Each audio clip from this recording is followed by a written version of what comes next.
الحمد لله نحمده ونستعينه ونستغفره ونؤمن به ونتوكل عليه ونعوذ بالله من شرور أنفسنا ومن سيئات أعمالنا من يهده الله فلا مضل له ومن يضلله فلا هادي له ونشهد أن سيدنا ومولانا محمدا عبده ورسوله اللهم صل على محمد وعلى آل محمد كما صليت على إبراهيم وعلى آل إبراهيم إنك حميد مجيد وبارك على محمد وعلى آل محمد كما باركت على إبراهيم وعلى آل إبراهيم إنك حميد مجيد. عرض سلام و ادب و احترام دارم خدمت همه شما بینندگان عزیز و ارجمند با یکی دیگر از برنامه‌های تجلی اخلاق اسلامی در قرآن کریم با شما عزیزان و خوبان هستیم با یک مبحث جدید و یک موضوع تازه. یکی از صفاتی که الله تعالی ما رو منع کرده از واقع شدن در اون، یکی از صفاتی که انسان مسلمان باید مواظب باشه که به اون مبتلا نشه. صفتی که رسول الله صلی الله علیه و سلم فرمود کسی که مبتلاست به این صفت ایمانش کامل نیست و این صفت رو در زمره صفات منافقین برشمرد. یکی از صفات منافقین صفتی است به نام خیانت در امانت. رسول الله صلی الله علیه و سلم در روایتی که حضرت ابو هریره رضی الله عنه نقل فرمودن که منافق 3 صفت داره. یکیش اینه که وقتی صحبت میکنه دروغ میگه و وقتی که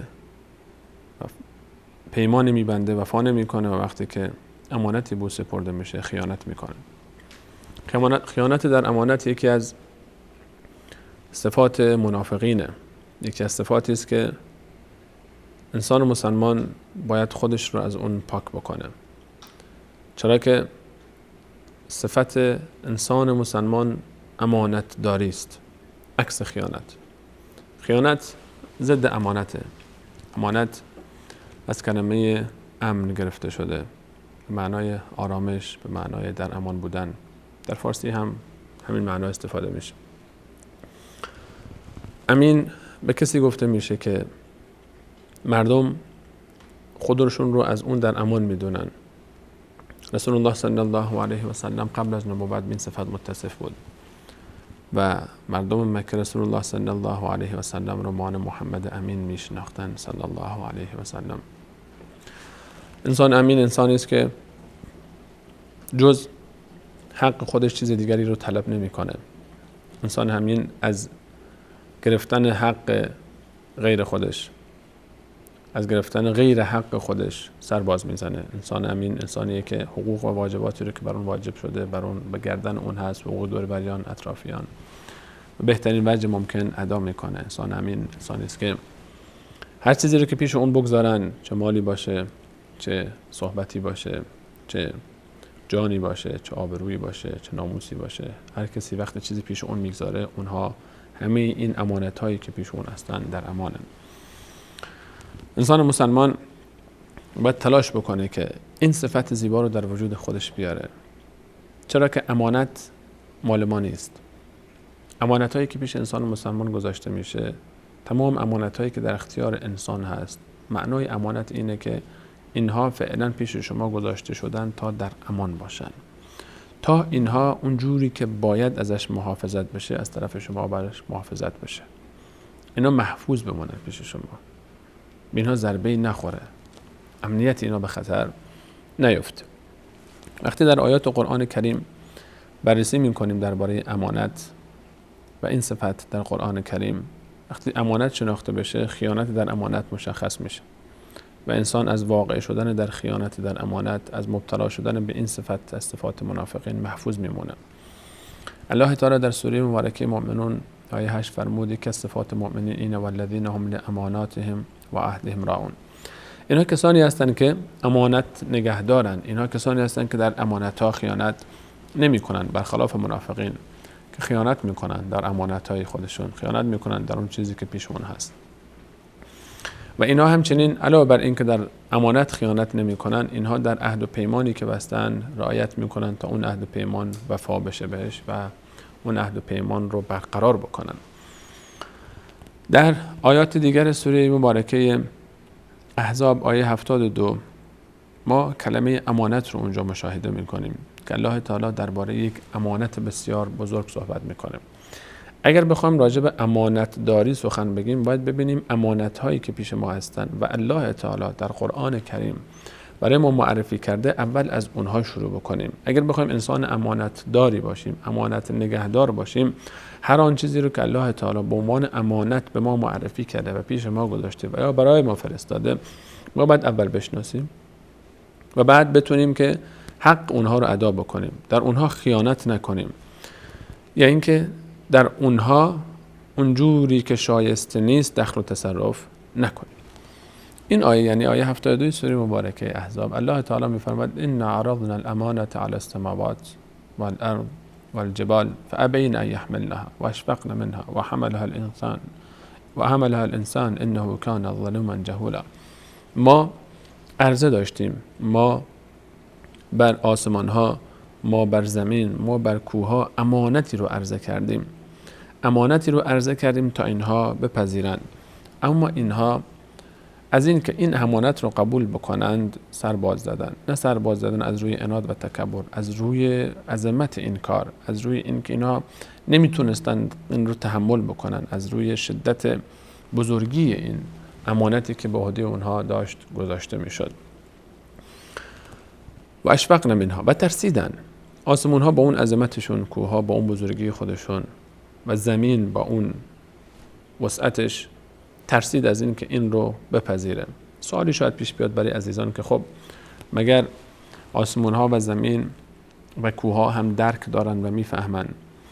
اون چیزی که از آیات قرآن به ما رسیده و اون چیزی که الله تعالی میفرماید و واقعیت هم غیر از این نیست، اینه که تمام ذره ذره عالم درک دارند و میفهمند، اما ما هنوز آگاه نیستیم به کیفیت درک اونها، به کیفیت توانایی فهم اونها. الله تعالی در سوره مبارکه حج آیه 18 میفرماید الم تر ان الله یسجد له من فی السماوات و من فی الارض. آیا شما نمیبینید که در مقابل الله سجده میکنن هر آن چیزی که در آسمان هاست و هر آن چیزی که در زمین، و الشمس و القمر و النجوم و الجبال و الشجر و الدواب، و خورشید و ماه و ستارگان و کوها و درختان و دواب و تمام حیوانات، همه اینها در مقابل الله تعالی سجده میکنند، در مقابل الله تعالی تعظیم میکنند، در مقابل الله تعالی کرنش و تواضع و فروتنی دارند. و کثیر من الناس، و بسیاری از مردم، و کثیر حق علیه العذاب، و بسیاری از مردم هم تن باز دادن، سر باز دادن از این که در مقابل الله تعالی سجده بکنن. تمام آسمان و زمین، تمام ستارگان، تمام آن چیزی که در کائنات هست، همه اینها در مقابل الله تعالی سجده دارند. درختان و بسیاری از مردم به الله تعالی سجده میکنن. و کثیر حق علیه العذاب، و بسیاری از مردم هم شایسته عذاب خدا شدن، چرا که اونها سر باز زدن از این جریان. و من یهن الله فما له من مکرم، کیست که وقتی الله تعالی او رو خوار کرد این شخص رو باز بیاد و عزیز بکنه؟ برای کسی که الله او رو خوار کرده هیچ انسان عزت دهنده‌ای وجود نخواهد داشت، هیچ ذاتی که او رو عزت بده وجود نخواهد داشت. ان الله یفعل ما یشاء، الله هر کاری رو که دوست داشته باشه انجام خواهد داد. این آیه به ما اشاره میکنه و این آیه این رو به ما میرسونه که تمام آسمان و زمین به تسبیح و تقدیس الله تعالی مشغولن. و همچنین شبیه این آیه در سوره مبارکه اسراء آیه 44 باز ذکر میشه که تسبح له السماوات السبع والارض و من فیهن، تمام آسمان‌های هفتگانه و زمین و هر آن چیزی که در بین آسمان‌ها و زمین هست به تسبیح الله تعالی مشغولن. و ان من شیء الا یسبح بحمده، و هیچ موجودی ذره ذره‌ای در عالم نیست مگر اینکه به تسبیح الله تعالی مشغوله. ولکن لا تفقهون تسبیحهم، اما شما نمیدونید که اونها چگونه تسبیح میکنن، شما متوجه نیستید و شما درک نمیکنید و شما در جریان نیستید که اونها چگونه به تسبیح الله تعالی مشغولن. برگردیم به اون آیه‌ای که در بحث اول خودمون داشتیم، آیه 72 سوره مبارکه احزاب. الله تعالی میفرماید ما به این آسمان ها، ما به زمین و ما به کوه ها این امانت رو عرضه کردیم، ما به اونها گفتیم این امانت رو میپذیرید. اونها سر باز دادن، اونهایی که تمام ذره ذره‌ای که مشغول به عبادت الله و تسبیح الله هستن، از پذیرفتن این امانت شونه خالی کردن، ترسیدن ازش.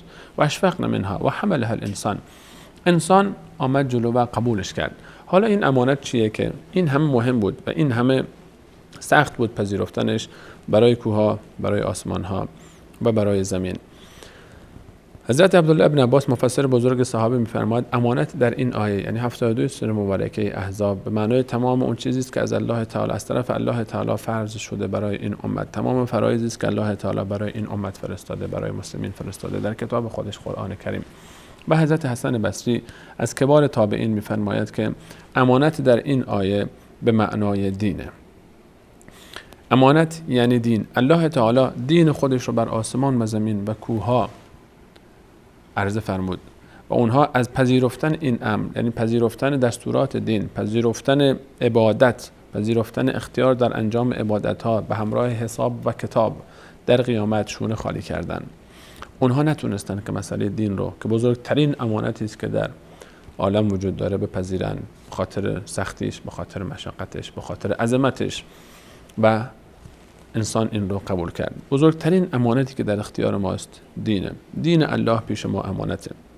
وقتی که ما درباره امانت داری داریم صحبت میکنیم در ادبیات قرآنی، در قاموس دینی ما، امانت دار کسی است که بزرگترین امانت الله رو نزد خودش نگه داره. اون امانت دین الله است.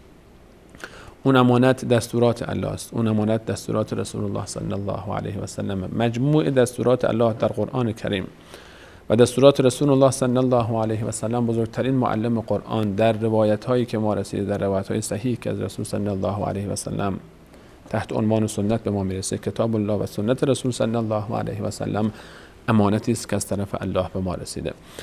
انسانی که امانت داره باید نسبت به کتاب الله و نسبت به سنت رسول الله صلی الله علیه و سلم امانت دار باشه، به این معنا که کتاب الله و سنت رسول الله صلی الله علیه و سلم نزد این شخص باید در امان باشه.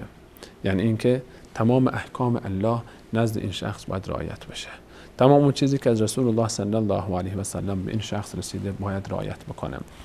انسان مسلمان، امانت دار خوب، انسان امین کسی است که دین الله رو رعایت میکنه.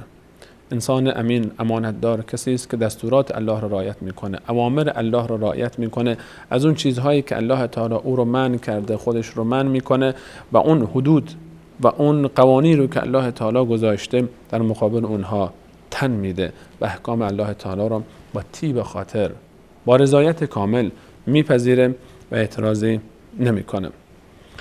این تعبیر قول حسن بصری رحمه الله در تعریف امانت در این آیه مبارک است.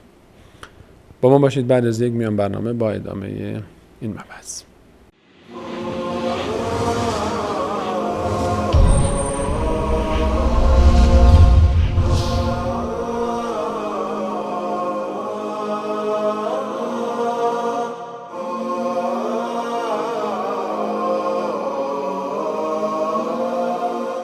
أعيش الحياة بنور الكتاب وهدي الرسول إمام الورى وأقف طريقا به الصالحون مضوا للرشاد وحازوا العلا ففيه السعادة فيه الهناء وطيب المعاش ونيل المنى وتصفو الحياة بهدي الحبيب هلما فسر في ركاب الهدى هلما فسر في ركاب الهدى أعيش الحياة بنور الكتاب وهدي الرسول إمام الورى وأقف طريقا به الصالحون.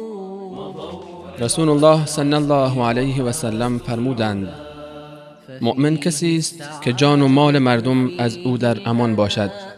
أعيش الحياة بنور الكتاب وهدي الرسول إمام الورى وأقفوا طريقا به الصالحون مضوا للرشاد با عرض سلام مجدد خدمت همه شما خوبان و مهربانان.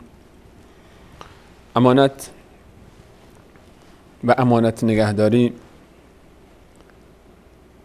یکی از صفات مسلمین و یکی از صفات بندگان خاص الله است. امانت هایی که از طرف الله به اونها داده میشه و وظیفه اونها در قبال این امانت ها. و اشاره کردیم قبل از میان برنامه که الله تعالی فرمود ما امانت بزرگی رو عرضه کردیم بر آسمان و زمین و هر آن چیزی که در آسمان و زمین و کوهها سر باز زدن و نتونستن بپذیرن خاطر عظمتش و ترسیدن از تحمل این بار. و حمله الانسان انه کان ظلوما جهولا. انسان این رو پذیرفت، این رو قبول کرد و همانا که او ظلم پیشه است. انسان به خودش ظلم زیاد میکنه. انسان در مقابل حقوق الله، در مقابل حقوق رسول الله، در مقابل حقوق هم نوعان خودش، اکثر انسان ها این گونن. غالبیت انسان ها ظالمن، غالبیت انسان ها، اکثریت انسان ها، ولکن کثیر من الناس لفاسقون و ما یؤمن اکثرهم بالله الا وهم مشرکون الا الذين آمنوا وعملوا الصالحات وقلیل ما هم وقلیل من عبادی الشکور. بسیاری از مردم فاسقن، الله تعالی میفرماید بسیاری از اونها مشرکن، بسیاری از انسانهای روی زمین ناسپاسند و شکرگزار نعمت الله نیستند و بسیار عده کمی فقط سپاسگزار نعمت الله هستند. و ان تطع اکثر من فی الارض یضلوک عن سبیل الله. و اگر بسیاری از مردم روی زمین پیروی بکنی تو از راه الله گمراه خواهند کرد، تو رو خارج خواهند نمود. بسیاری از مردم این گونه هستند. در آیه دیگری که باز کلمه امانت ذکر میشه در سوره مبارکه انفال، چون هدف ما از همون قسمت اول این برنامه این بود که صفاتی رو که در قرآن کریم ذکر میشه در ضوء آیات قرآن کریم و تعالیم رسول الله صلی الله علیه و سلم بررسی بکنیم. در آیه 28 سوره مبارکه انفال الله تعالی میفرماید ای کسانی که ایمان آورده اید شما الله رو خیانت نکنید. خیانت نکنید در مقابل الله، در برابر الله، در حق الله. خیانت نکنید در حق رسول الله صلی الله علیه و سلم و خیانت نکنید در امانت‌های خود در حالی که شما می‌دانید. خیانت درباره الله، خیانت در امانتی که از طرف الله پیش ماست، خیانت در اون چیزی که حق الله است نزد ما، خیانت در کتاب الله، خیانت در دستورات الله، خیانت در اموری که از طرف الله به ما رسیده، خیانت در دین. این آیه میتونه تفسیری باشه بر اون آیه که گذشت در سوره مبارکه احزاب، آیه 72. قول خدا، قول رسول الله صلی الله علیه و سلم، دستور الله و دستور رسولش همون دینه. خیانت کردن در امانت دین چگونه است؟ چطور انسان میتونه نسبت به الله خیانت بکنه که الله تعالی ما رو منع فرمود از این که نسبت به الله خیانت نکنید، نسبت به رسول الله صلی الله علیه و سلم خیانت نکنید؟ خیانت به الله نادیده گرفتن دستورات الله است. خیانت به الله رعایت نکردن دستورات الله است. پرهیز نکردن از اون چیزهایی است که الله تعالی ما را از اون منع کرده. قبول نکردن اون احکامی است که الله تعالی برای ما فرستاده. کسی که حاضر نیست نماز بخونه داره الله رو خیانت میکنه. امانت دینی که نزد او هست در برابر الله داره نادیده میگیره. کسی که روزه نمیگیره در خیانت داره میکنه در اون امانتی که پیش اوست نسبت به الله، یعنی دین. کسی که زکات پرداخت نمیکنه همینطور، کسی که حج نمیکنه همینطور، کسی که حاضر نیست خودش رو مطابق با شریعت بکنه، ظاهر خودش رو، صحبت‌های خودش رو، گفتار خودش رو، اعتقاد خودش رو، باور خودش رو، کردار خودش رو، تمام امور زندگی خودش رو و خانواده خودش رو و جامعه خودش رو، این شخص داره خیانت میکنه در اون امانتی که از طرف الله نزد این شخص است. خیانت با رسول صلی الله علیه و سلم چگونه است؟ دقیقاً همین شبیه این میتونه باشه، اضافه بر این جزئیاتی که مرتبط به رسول صلی الله علیه و سلم. کسی که به سنت رسول صلی الله علیه و سلم پایبند نیست داره خیانت میکنه به رسول الله صلی الله علیه و سلم. خیلی ها مدعی محبت رسول الله صلی الله علیه و سلم هستند، مدعی محبت الله هستند، اما شاید اگر به اونها گفته هم بشه این جمله که شما دارید خیانت میکنید به رسول الله صلی الله علیه و سلم، ناراحت بشن، شاید بر بخوره به اونها، شاید اصلا کلا از کوره در برن. اما واقعیت اینه که کسی که به سنت رسول الله صلی الله علیه و سلم احترام نمیگذاره، سنت رسول صلی الله علیه و سلم تمام گفتارهای رسول الله صلی الله علیه و سلم، تمام رفتار رسول صلی الله علیه و سلم، تمام ظاهر و سیمای رسول صلی الله علیه و سلم و بسا علاوه بر این هم تمام گفتارها و رفتارها و ظاهری که اطرافیان در محضر رسول صلی الله علیه و سلم داشتن و حضرت صلی الله علیه و سلم در مقابل این گفتار یا رفتار یا این صورت ظاهری که مشاهده کردن سکوت فرمودن. سکوت رسول صلی الله علیه و سلم به منزله تایید اون قول یا فعل یا رفتاره. و این هم بخش چهارم سنت رسول صلی الله علیه و سلم. تمام اون مردان و یا خانم ها و خواهرانی که حاضر نیستن خودشون رو مطابق با سنت رسول صلی الله علیه و سلم بکنن در جزء زندگی خودشون، اینها دارن خیانت میکنن به رسول الله صلی الله علیه و سلم. کسانی که حاضر نیستن مانند همسران رسول الله صلی الله علیه و سلم، دختران رسول الله صلی الله علیه و سلم بکنن خودشون رو از میان خواهران، اینها دارن خیانت میکنن به رسول الله صلی الله علیه و سلم. خواهر بزرگواری که حاضر نیست حجاب بکنه، حاضر نیست سر خودش رو بپوشه، حاضر نیست که زینت‌های خودش رو فقط در مقابل محارم خودش و خصوصا مقابل شوهر خودش نشون بده، در حال اون محدوده‌ای که در مقابل محارم هست با محدوده‌ای که در مقابل شوهر هست اونها رو رعایت بکنه. کسی که حاضر نیست این کار رو بکنه، کسی که حاضر نیست محدوده نامحرم رو از محرم تشخیص بده، این شخص داره خیانت میکنه به رسول الله صلی الله علیه و سلم.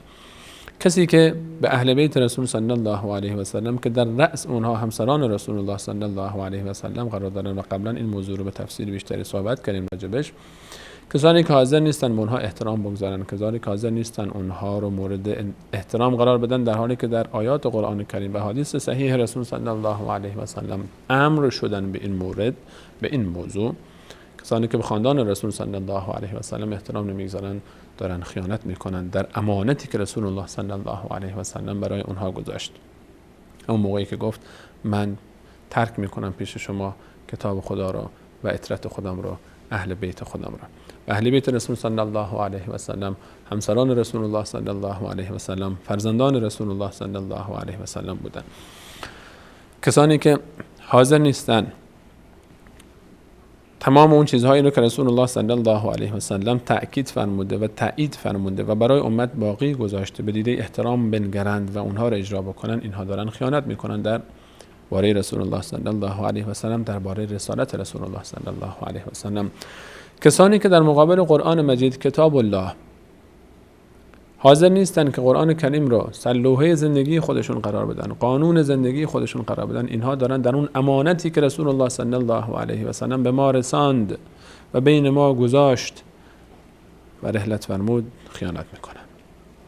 تمام کسانی که حاضر نیستن زندگی اونها مطابق قرآن کریم باشه، به احکام قرآن کریم دارن اعتراض میکنن، به بعضی از دستورات قرآن کریم دارن نقص وارد میکنن با عقل قاصر خودشون، با فهم نادرست خودشون، اینها همه دارن خیانت میکنن به اون امانتی که نزد ماست که کتاب الله است، به اون دستور الله است، دستور رسول الله صلی الله علیه و سلم. اینها مصداق خیانت به الله و خیانت به رسول الله صلی الله علیه و سلم. اینها نمونه هایی از این چیزی است که الله تعالی در این آیه ما رو منع فرمود، از این که یا ایها الذین آمنوا لا تخونوا الله و الرسول و تخونوا اماناتکم و انتم تعلمون. الله و رسول رو خیانت نکنید، امانت هایی که پیش خود ماست، امانت هایی رو که ما خودمون داریم به هم دیگه میسپاریم، امانت هایی رو که یک شخصی میاد یک مالی رو پیش شخص دیگه قرار میده و اون مال رو به عنوان امانت پیش اون میگذاره، به این عنوان که این مال در امان باشه از اون شخص، این مال رو پیش اون قرار میده. این مال اگر اون حقش رعایت نشد، این مال اگر تباه کرد، اون شخص این مال رو برداشت و این مال رو به کسی دیگه ای داد، این مال رو برد برای خودش خرج کرد، این داره خیانت میکنه در این کار. این داره خیانت میکنه در اون چیزی که پیش اون گذاشته شده. البته فقط تنها مال نیست، اون چیزی که بیشتر امروزه در جامعه ما به عنوان امانت و امانتداری مشهوره، خیلی از عزیزان فقط این رو برداشت میکنن ازش که شخصی بیاد مالی پیش ما بگذاره و ما این امانتی رو که پیش ما هست نگهداری بکنیم و در اون خیانت نکنیم و اون رو تباه نکنیم و حیف و میلش نکنیم و به صاحبش هر وقت خواست پس بدیم. نه، این بخشی از اون امانت‌هایی است که پیش ماست، علاوه بر اون چیزی که حق الله است، علاوه بر این چیزی که حق رسول الله صلی الله علیه و سلم و باید مورد احترام قرار بگیره، باید مورد اهمیت قرار بگیره. و دین الله که مجموعه است که همه این جزئیات رو در بر میگیره، امانت بزرگ الله نزد ماست، همه این موارد رو در بر میگیره. اون چیزی که تا اینجا ذکر شد فقط بخشی از اون امانت هایی است که ما انسان مسلمان، هر کسی که ادعای اسلام داره و ادعای ایمان داره و اگر نمیخواد که صفتی از صفات منافقین یعنی خیانت در امانت بر اون اطلاق بشه، باید این مسائل رو مد نظر خودش داشته باشه و باید همه این مسائل رو رعایت بکنه. برای تفصیل این موضوع انشاءالله با ما همراه باشید در قسمت بعدی با تفصیل بیشتر بحث امانت و امانتداری و نمونه هایی از خیانت در امانت. از اینکه تا این لحظه با ما بودید بسیار ممنونم و سپاسگزار و همه شما عزیزان رو به الله تعالی